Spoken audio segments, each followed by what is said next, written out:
Welcome to the third episode of the My Generation podcast. Today we have Joe Toomey, who will be talking about sport and community, as well as having local artist Anna Eugenia from Canterbury, who will be coming on with one of her new songs. And today we're going to be talking about sport and community.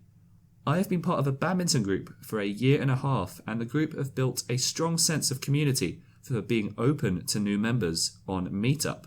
So today I wanted to ask Joe Toomey, an aspiring podcaster, former CSR presenter, and one of the original organisers of that badminton group on Meetup, what he thinks about sports groups and their sense of community. So Joe, thank you for coming on today. Hi Max, thanks for having me on. No problem. So you set up the Meetup side of the badminton group. Could you paint a picture of your involvement for the listeners? Okay, so when I first went on Meetup when I was about 23, I noticed a lot of it in our area was mainly walking groups.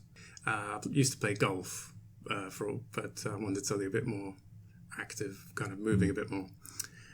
As for it was really easy, to be honest. It was an easy sell for it because everyone, some of the original members, most of them are now living elsewhere. Yeah. But they all wanted to. I didn't have to force anyone. Everyone was like, "Let's do it," and it started kind of as a group thing, and then I just sort of was like, "Oh, I know, I'll take control of this because it's what I wanted." So what I was actually on Meetup for was to find a badminton group, but every single other one was. There's professional ones where they want you to be really, really good and not beginners because... Yeah, because the badminton group you've got, it's quite...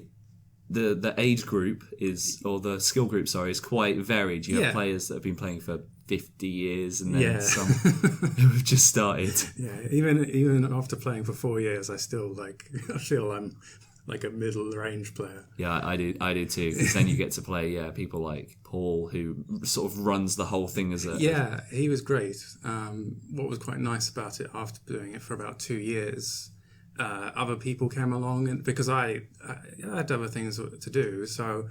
And they were happy to take it off my hands, really. And it doesn't take that much organising, but to always make people know and different people have you on different things, which is why social media could be a little bit funny because certain people insist on using Facebook, certain people use it. And so, you have to go on every single one and tell, yes, it's on this week. Yes, it's on this week. And in the end, I was just like, it's almost always on. So I will actually, what I did do is I just said, it's if I put up a notice saying it's not on. Yeah. And that was much easier. I don't know why I didn't do it before that, but I don't know. I just enjoyed the interactivity as well. Also, I think after playing sports, when I was a teenager, I used to kind of not like sports as much because I was quite anxious. I don't know whether that just sort of naturally went away, but when I started getting into fitness, my confidence kind of went up and the anxiety kind of wasn't such a big problem. Because everyone's going there with the same idea, aren't they? Yeah. They're all there to meet new people. Yeah, that's the intention, and it's just to have fun. I mean, there's what I like to know is you get a feel of what people are competitive.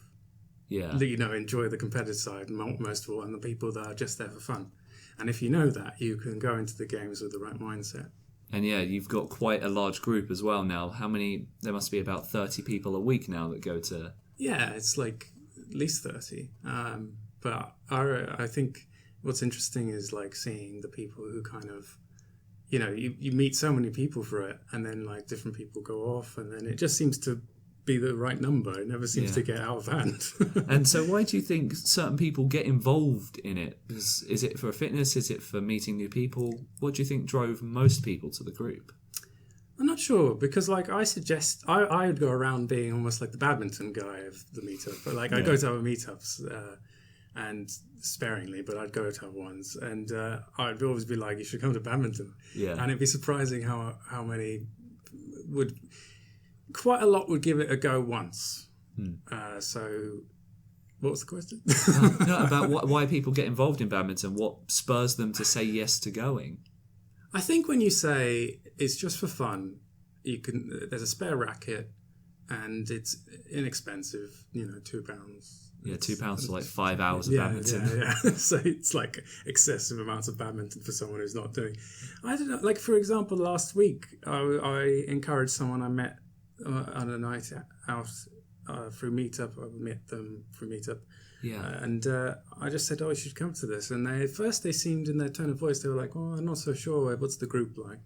And you just say it's like a very friendly group. It's like that's what you need to say. Yeah, and so everyone's got a different potential reason to come to it, and Yeah. I think word of mouth ends up being the most encouraging way. I know I was encouraged to join it because of word of mouth. I didn't see it on Meetup. Well, we met originally through it, didn't we? Yeah, and then you came to the night last week where you ended up encouraging that person because I invited you along. So it's all word of mouth somewhere. Yeah. I mean, I've had all sorts. I've had my auntie asking if she could come, and like, there's nothing wrong with that. That's the thing about the age thing. I don't, as I said earlier, it's not like it's an. It was quite funny actually. There was something funny that did happen, was that it used to be on one that was called Young Professionals. Yeah. And now it's 20 or 30, so it's still kind of young. When we go to the CAF or anything, it always seems to be very light-hearted and everyone seems to get on. Yeah, because after the badminton event, you guys go and you socialise afterwards. Yeah, every time pretty much. How important do you think socialising away from the sport itself is to the experience as a whole? I sometimes look forward to it more. Like, I do look forward to the badminton, but sometimes you might wake up and you might be like, oh, I'm a bit groggy, I'm a bit this. But after you've been playing badminton, you've had that, and then I think it's different than when you meet up for like a drink or something. It's just, it feels a bit different. At least to me it does. So, because everyone's... You've sort of got the chance to talk whilst you're playing, but because all the games are quite fast-paced, you never get to... Yeah, and it could be like the endorphins or something, like where you're just more carefree, you're more yourself. You're more... And again, going back to like kind of anxiousness or anything like that, like anyone... I know some people who have gone, they once you get to know them a bit, they say, oh, I'm a bit... I mean, it's so common. They say, oh, I am quite an anxious person and things. And you notice when they actually when they first come along in the morning, they're like, I don't know what to do. Yeah. And then when they're at the CAF, they're more relaxed and they're laughing and stuff. So because you've sort of had the icebreaker at that point. Yeah. It doesn't necessarily have to be any ice. Yeah, true. And so people, they're really connecting socially through a sport. Have you observed any other point in your life with any other sports or anything else where it's grown a sense of community, whether locally or nationally? Again, the only experience I had was golf, where I used to meet quite a lot of people. No, How about you? Well, me, I used to be a part of Lenham Wanderers, which was a young football team. Oh, nice. We used to play football every Saturday, train every Tuesday. So we'd be always preparing for another game, and that would get the parents involved and the community. That was me being able to link more with my classmates as well, because you had a reason to see each other throughout the week, and you got to then meet up with them more on the weekends as well, because you were speaking more and interacting more. Definitely, I think, puts you out of your comfort zone in a way, because you're having to immediately integrate into, at the start, a group of people that are kind of strangers. But then that's why I wanted to choose this topic today, sport and community, because how always I notice when you get a sport and you get people that play it, it always has a community behind it. There's never just the sport. Yeah. I mean, going back to like, how old were you when you were doing this? I would have been 12 until 15. See, that's the interesting thing. So, like, did you enjoy sports at school? No, not in primary school, but only in secondary school. Yeah, see, I was like, in school, as I said, I wasn't really that into sports, but I was inevitably put on all the teams, and I was like, why are you making me go on the cricket team? Why are you making me do this? It was interesting. Like, the only one I really liked was rugby, because I was quite fast. Yeah. And so I could run away, but that wasn't work. But most for me, when I felt the most teamwork, was rugby in school. Yeah. So why then badminton? You sort of said you kind of longed for a sense of some sort of team sport, and you enjoyed rugby because of it. But why did you choose badminton? Why I chose to do a sport at all was that I just read that it's a good way to... I thought it would be the best way to meet people that are... Because I didn't... I do drink occasionally. I used to drink more at the time, but I do drink. And I do think that's one of the things that limits your options a little bit with socializing sometimes, is if you don't fancy going for drinks. Yeah. Yeah. So if you want to meet new people, that is. So the reason why I picked badminton, I sort of knew deep down before I even played, was that like it's quite good for teamwork. So like, of course you can play like one-on-one badminton, but what I kind of noticed when I played it when I was younger is you just really start to automatically, build a team like really quickly. Well, you gel with a partner because we play exactly. 2v2, don't we? Yeah. And I know that because we had a tournament recently, Yeah. and me and my partner, I was with Paul Kidman, who you know well, we played for a couple of weeks exclusively together, just trying to learn each other's style, because he played a very different style of badminton to me.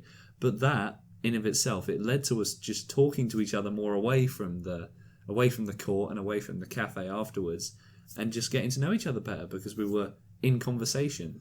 Yeah, like I think it just and also I noticed that you're much more inclined towards humor afterwards. I don't know why it is. I guess it's like you said with ice breaking. It's like when you first meet someone, you just sit them down. Yeah. They maybe don't remember your name. Whereas, like, it's simple things like that. You just naturally know the person's name, like, because you've played how many games with them. Yeah. I don't know why you just more likely to remember. I know some people are much better with making an effort with names. But well, the humour's quite good because badminton does lend itself to humour sometimes. Yeah, that's true. Like, how many people they come and it gets knocked on their head. Yeah. Or they hit themselves with the bracket and like it flies out of their hand. And also, like, I think what's interesting is the amount of times people say, "Oh, what if I hit someone?" Or "What if I crack? What if I do this? What if I do that?" I'm inclined to say like, "It's going to be fine." Yeah, everyone will have a laugh and move on. Yeah, but yeah, no, that's. I mean, if you believe in icebreakers, that's a good way about it because everyone's got a good sense of humour there. They know that if they're at the centre of a joke, then someone else will be in 2 or 3 minutes because the turnover's so fast. And yeah, I think you're right. There's something about the sport that just makes it so that when you're there, you're just comfortable to be yourself. For me, I'm not even 100% why I went. I think I wanted a sport because I wasn't doing any sport outside of it. Mm-hmm. And the idea of a gym felt quite isolating for me. How does it feel then for you connecting with a partner over a game of badminton? I think it's interesting because now I've played for long enough, I've started to kind of know especially when someone's new, I know what to expect. Yeah. So it's like you automatically kind of think, how can I make this fun? How can I still make this fun? Yeah. At least that's what I do.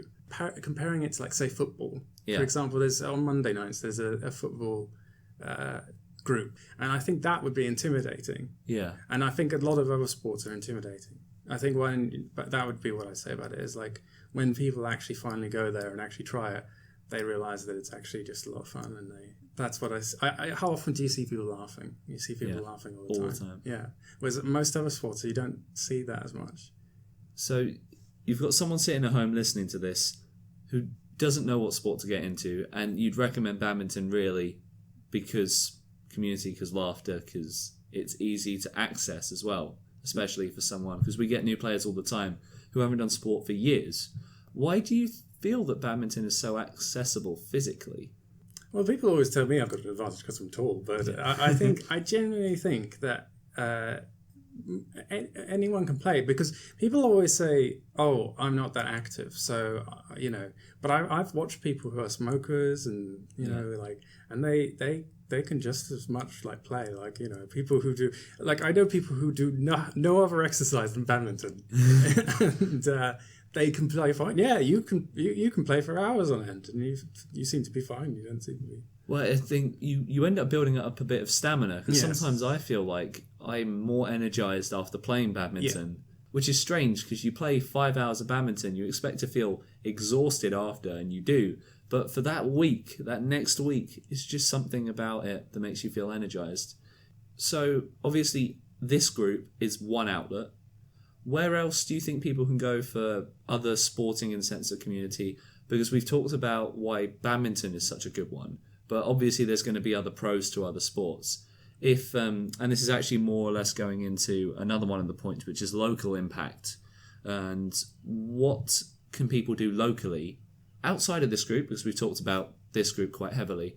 What else can people do in the local area, do you think, to get involved in a sport? It's when it comes to like exercise, I think that there's a lot of people who they immediately associate exercise with like work or no enjoyment.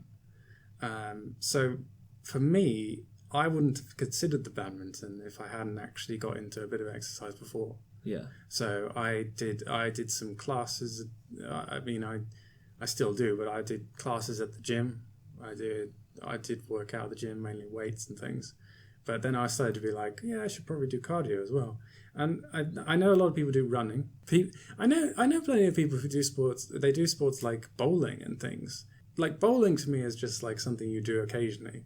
I'm not to bash bowlers, but I think I know tennis. I used to play quite a lot of tennis. Did you ever play that? I did. Yeah. I played, basically, my secondary school had tennis courts, and for 2 years we were allowed to play tennis. And then they decided to close the courts through summer, so I had to stop. Because isn't summer the best time for tennis? Well, they started barricading it because we kept trying to get in to play tennis. So I played 2 summers solid, but that's good for the waist and for the arms. Yeah. Very active. I'd say that tennis was more intense than badminton for me. Because and also you spend a hell of a lot of time picking up the balls. Like you have to, run over and pick up the balls. Whereas badminton is a lot more closed and a lot less distance. I can't remember. What about you? Is there any others that you can think of? Other badminton groups I've seen locally, and I know that I think Sainsbury's and Wilkinson's in Canterbury, they both have on their notice boards some sport groups. I think that's how I found out about another badminton one, because I was trying to explore the idea of what if I did it twice a week, and this is before I knew that there were also Monday and Friday night meetups. And they had a Monday night badminton class. The gyms in and around, you said classes, they're always good. There's Kingsmead Leisure Centre, which is in Canterbury, and I know that in Folkestone they have some water. Is it Folkestone? Yeah, it is Folkestone. They have some kayaking. They have a kayaking class in Folkestone. But paintball? Have you ever tried paintball? I have tried it twice. Yeah, there are a few in Kent, aren't there? There are, yeah. And every time I've done that, I've enjoyed it. That's very active, very team based as well. Yeah, I've done it, but not for a few years. I didn't even consider that really, because it's not something kind of like bowling. You don't do it regularly enough to be like one of the. But are there groups where you can do regular paintballing? That's the question. I know there's regular airsoft. I'm not sure about paintball as such. That's the same sort of thing, though, yeah, isn't it? Yeah. I guess that one. The problem would be maybe the price. It does cost quite a lot. Yeah, and I know there is a 5-a-side football team in Tunbridge that play via Meetup. I think it's 5 or 6-a-side. It's not quite as intimidating for a football, because I remember you said about that, because I came back from back injuries is what put me out of playing football through my sort of 16 to 18, 16 to 19. So I think Kent has quite a lot of other spaces to offer. So that was Joe and I having a talk so far about sport and community, but we have others. Well, do you have a story to tell about this subject, whether you're from Kent or not? If so, feel free to leave us a comment on YouTube or on the Facebook page at the My Generation Podcast, and we'll be featuring comments from episodes over the next coming episodes. And I'll try and pass some of those comments on to Joe to see if we can get his response and feedback as well. So to tease the upcoming topics, we're still looking for people to talk about poetry, linguists. We're looking for solo traveller stories, but the next podcast we have scheduled is actually with a theatre writer, and we're going to be talking about the storytelling process. That's getting recorded very soon, and there'll be more information about that, again, on the My Generation Podcast on Facebook or by subscribing here on YouTube. On today's show, we'll be featuring a local artist, Anna Eugenia from Canterbury, with her acoustic Portuguese song. You can find her on SoundCloud at Anna Eugenia, and her links will be in the description. Now, with her new single, Anna Eugenia.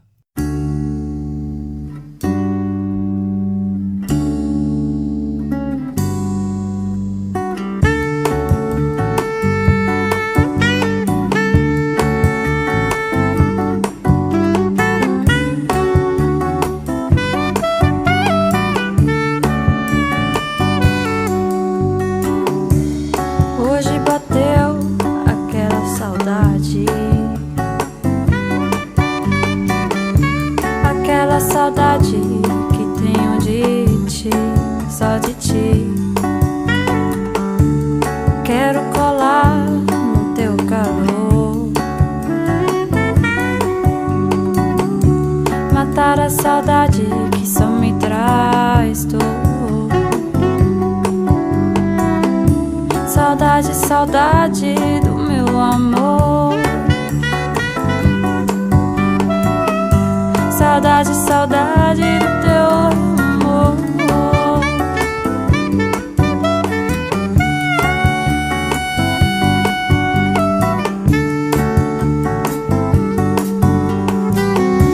Eu quero ficar perto de ti, ti, perto de ti.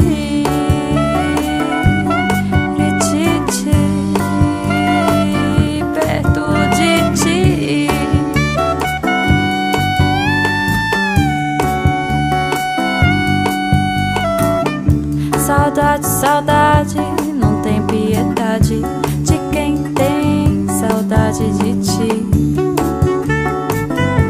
Saudade de ti. Saudade de ti.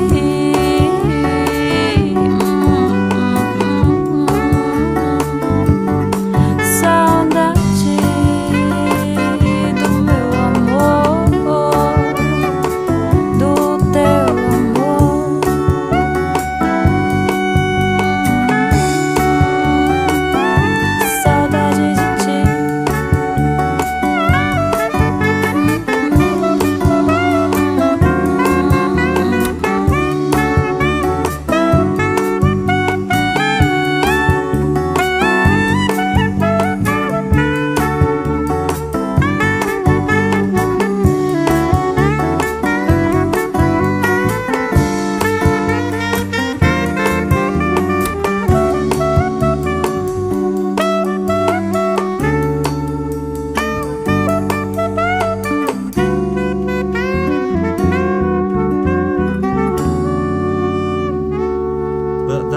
Anna Eugenia from Canterbury with her brilliant new song.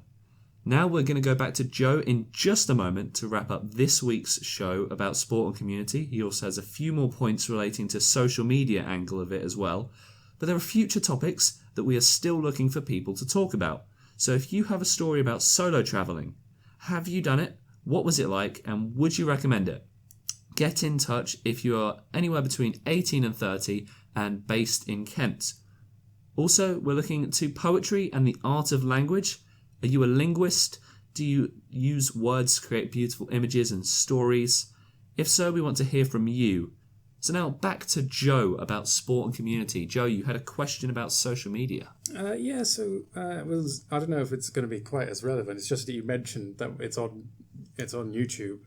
And when I was preparing for this, I was a bit surprised by how I knew they were big, but I was surprised how big they are. And YouTube has 1.9 billion monthly users. Yeah. And it's got a watch time of 1 billion hours of video every day. That's a lot of YouTube. Yeah.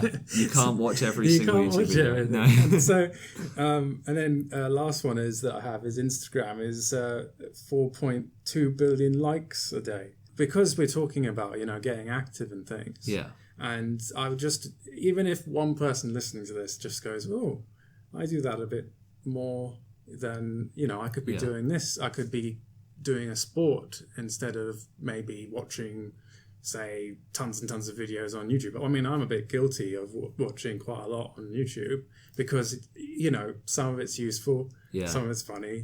I usually try to keep it more useful and work-based now, and I unsubscribe to excessive other stuff that I've had since I was, from years ago. Yeah. For example, I put a thing on my phone to see how many times I tried to open the app in a day. And I tried to open it 16 times a day, and I guessed I'd be trying to open it 4. Wow. Because I thought I'd be disciplined enough. So yeah, I'm on iPhones. They have they show you how long your phone's been on for, and for me, average is just under 3 hours a day, and that's actually quite low because I know my friends around me and my family, especially my dad, who uses it a lot for work, mind you, but his is up at around 5 to 6 hours, which is almost a full working day, just on your phone. And I think that if we're going to relate it back to the sport, I think routine is what helps. So every Saturday at 9 o'clock, I know I'm going to badminton, and I don't tend to touch my phone from 9 until 5 every single Saturday.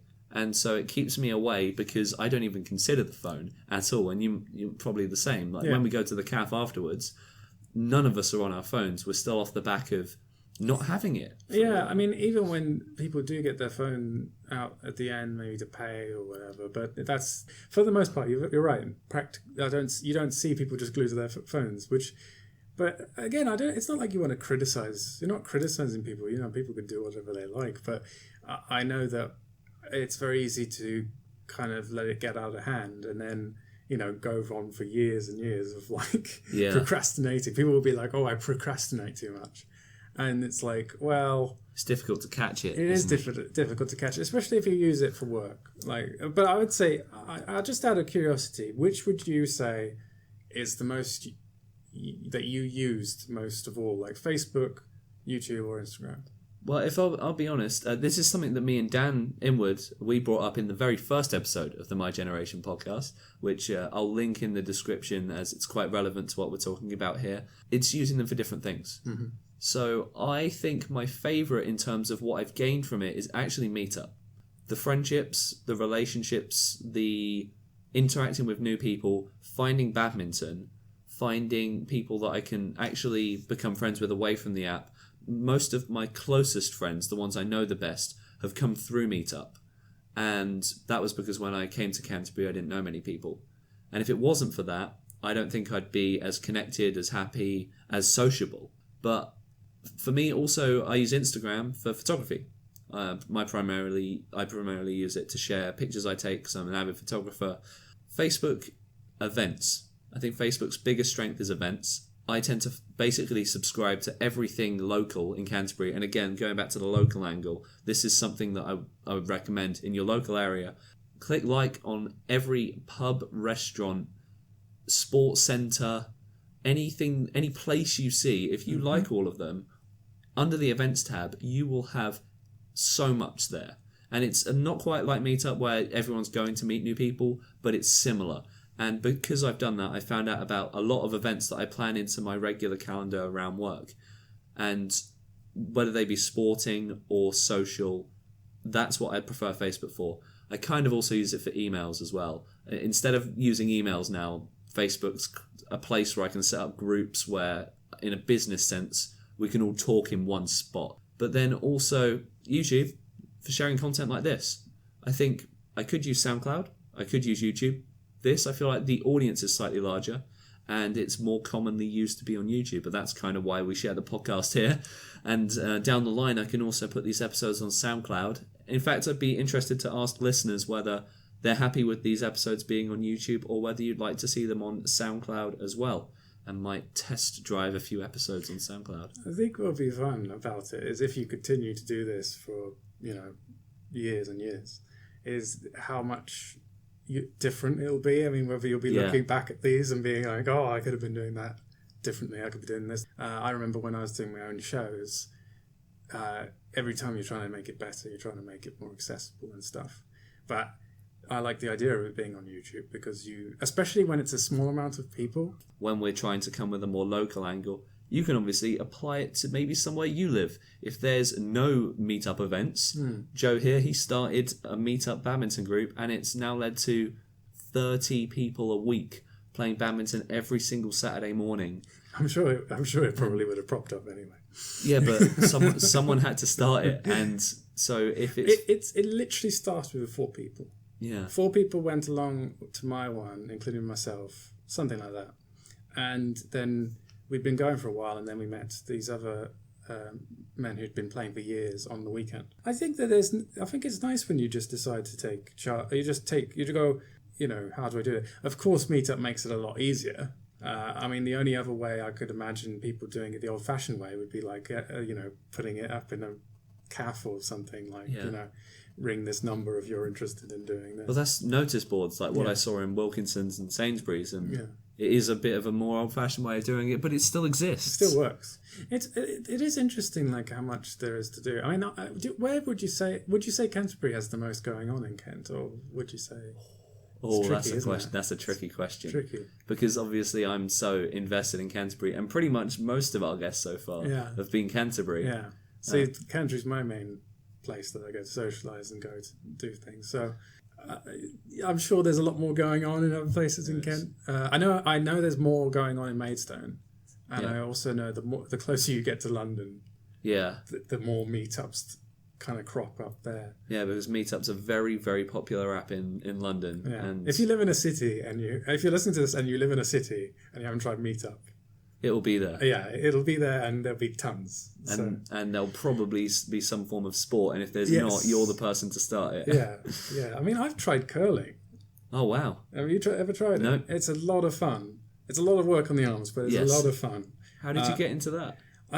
It was like a day. I got to do it for like a day with other people that I think the place we went to is where like some of the professionals that train. Oh, wow. Yeah, for like Yeah, I know that there's in Maidstone. Oh, I've forgotten the name. Is it the Pegasus? I have heard of the Pegasus in Maidstone, which has Kent Olympic athletes training there, and it started off as a place where young people would come in, and so sport-wise, all over Kent, and then even the kayaking thing. So if you want to go somewhere by water, sailing as well. And I know that in Margate they have the big pool, don't they? Yeah. There's a giant pool in Margate, which is right on the seafront, and it's so difficult to describe because I can see it in my head, but it's just a massive square pool right next to the seafront, but isn't in the sea.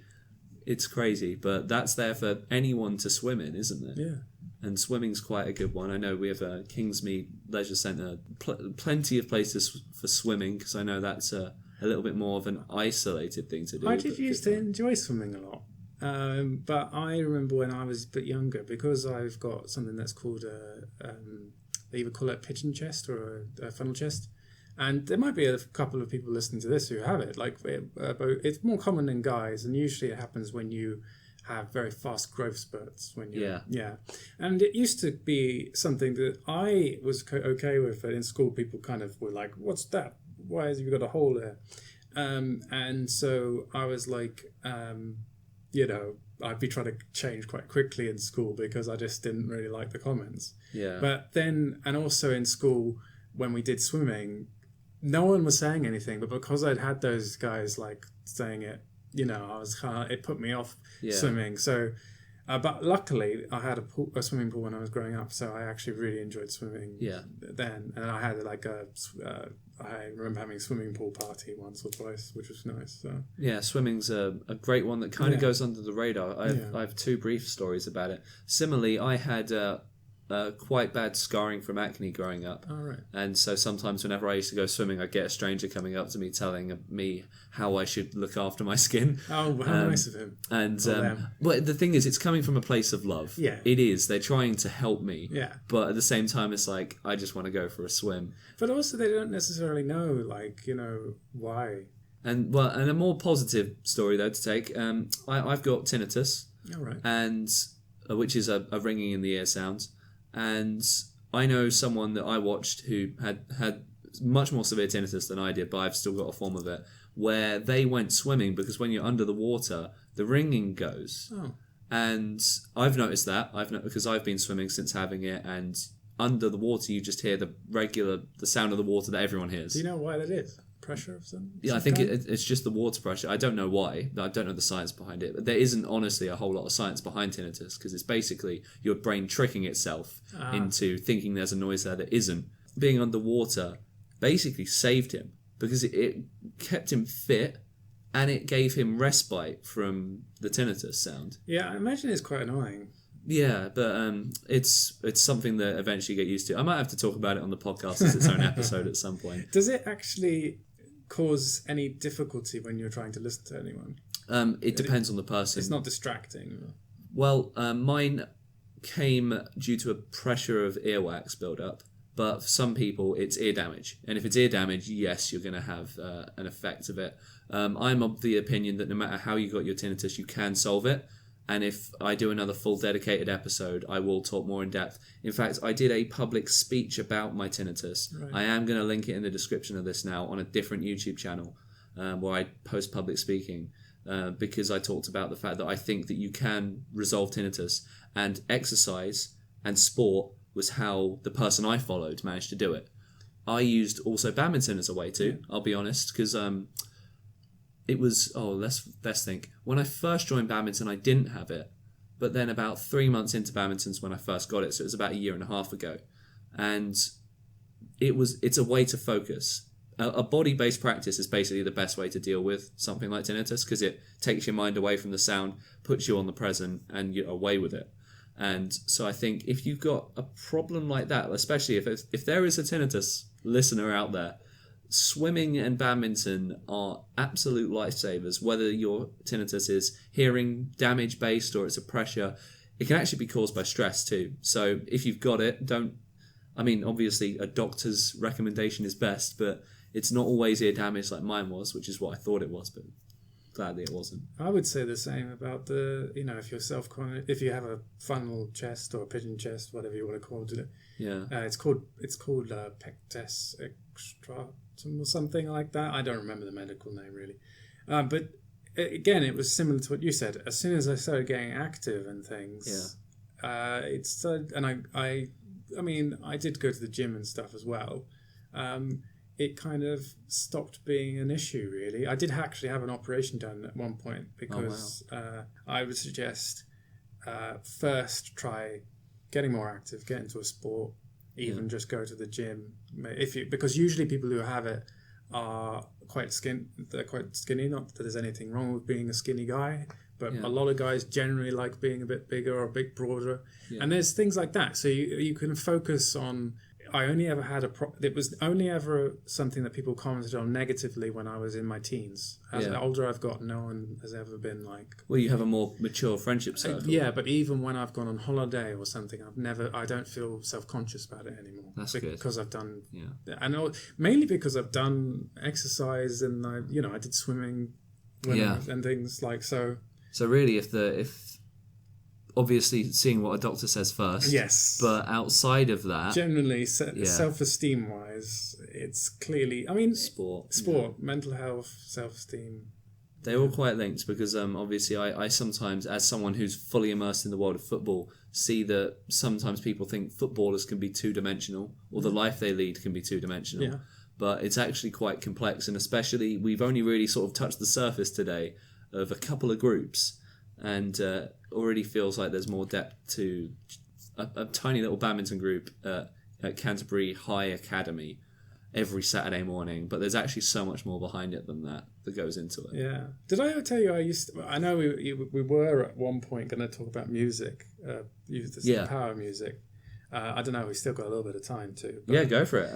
It teases a topic that I do have a guest for the power of music, actually. Good. I'll make sure I listen to it. But basically, I want to ask quickly, do you ever sing or dance in private? Yes, 100%. Same. Yeah. And I always used to think that was silly. No. But what I started to realise was like, whenever you're worrying or you've got an unuseful thought, that's what it is. It's if you can acknowledge it and go, this is you go, okay, I'm feeling this way. Is this useful? And often it even just like you say I'm driving somewhere. Well, it used to happen if I was late or feel like I was going to be late. Yeah, I'd just be focused on late. Yeah. Instead, now I put music on and I sing to it, and then I get there, and it's like if it doesn't happen very often that I am late, but it works. It makes you feel. I mean, it's been shown to work. Yeah, studies been done to show. And works. When they do sport like at the gym, they've got their music on to focus them as well. Yeah. It benefits them. Yeah. No, I mean, I recommend it. I do sing and dance alone. Singing more than dancing, I'd say. Yeah, I don't do the dancing as much anymore. I did the dancing like a bit more when I was a bit younger. And I'd say dancing has a special place for me because I do it infrequently, but wherever I go somewhere to dance, Like, because I don't drink at all. So when I'm out and in a place where people are dancing, it takes a bit of courage to do it without drinking. But I don't mind it because it's a really nice release. Kind of in the same way talking about badminton and swimming, it's a great release of energy. And there's just such a rush you get from immediately releasing all that energy, whether it be dance, even casually, or badminton or swimming. They're all a release of energy, and there's something to be said for that. Yeah. You know, like I don't know if I could do what you do, where it's just dancing without a drink. It's like badminton. It just feels like that release. And you said it's a freedom. I think that's why people, when they come there to the badminton group, they feel like they can talk to strangers because there's no regularity. It's all freedom, and that's what I love about the group. Yeah. But no, okay, that's Joe and I talking about sport, community, tinnitus, pigeonholes, music. We've covered everything. Yeah. Thank you for coming on and talking, Joe. Yeah, thanks for having me, Max. And we will try to get you back on to talk about more subjects very soon. I really enjoyed it. And you'll be back on the podcast with us, definitely. So thank you for Joe to come on and talk about all of that. Please do, again, leave your comments in the comments section. I'll pass them on to Joe and see if we can get him to reply in a future episode, as we've now recorded the first 3. So in the 4th, 5th and 6th episode, we'll plan to bring you all the comments from the first 3. And now, to end the podcast, once again, Anna Eugenia from Canterbury with her new single. Thank you for listening, and we'll see you in the next episode.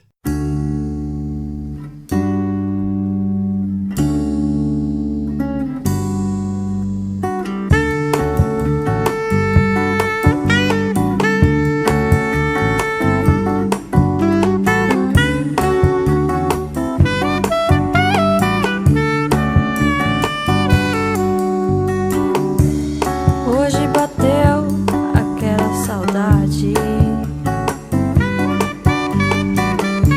aquela saudade que tenho de ti, só de ti. Quero colar no teu calor, matar a saudade que só me traz dor. Saudade, saudade do meu amor. Saudade, saudade do teu amor.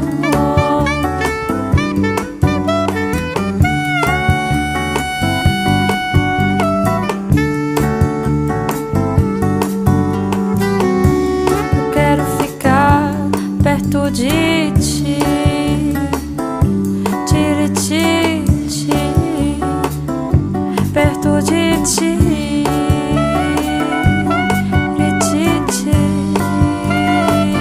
perto de ti.